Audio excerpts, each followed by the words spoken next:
उपराष्ट्रपतीचं मतदान झालं आता 550 भाजपच्या बाजूने झाले, 300 खासदारांना ह्या देशातल्या काँग्रेसच्या बाजूने मतदान केले. काँग्रेस आता देशात परत येणार, काँग्रेसची लाट, हे लक्षात ठेवा तुम्ही. मी काँग्रेसचा माणूस नाही, पण शेतकऱ्याच्या बाजूने बोललो.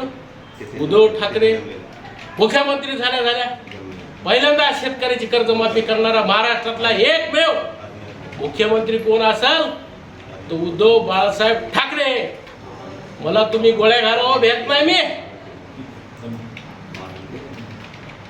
तुम्हाला सांगतो 18,500 देतो म्हणून तुम्ही घोषणा केली, 3,000 4,000 देणार. फडणवीस साहेबांचं हे सगळं चुकीचं वागणं. कर्जमाफी दिली नाही, 18,500 म्हणून दिले नाही, सतत आश्वासन देणं. मोदी साहेब म्हणले शेतकऱ्याचं उत्पन्न दुप्पट करू, केलं नाही शेतकऱ्याचं उत्पन्न दुप्पट. अमित शहा म्हणले होते शेतकऱ्याच्या खात्यावर 15-15 लाख रुपये टाकतो, विदेशातून काळं धन आणतो. आणलं का हो? मला गोळ्या घाला येत नाही. मी फोडी गाडी कोणाची फोडी मला माहित नाही.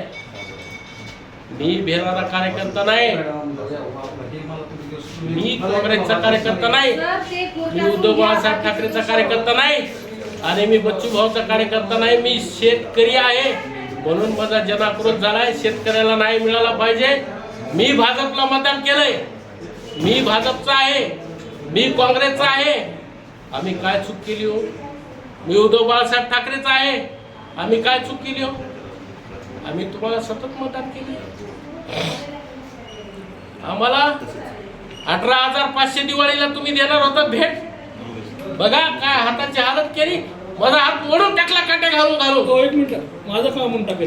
मला गोळ्या घाला. मी पोलिसला भेट नाही. पोलीस माझे भाऊ आहेत. नाही, पोलीस माझे भाऊ आहेत. त्याची काय चूक आहे त्या देव माणसाची?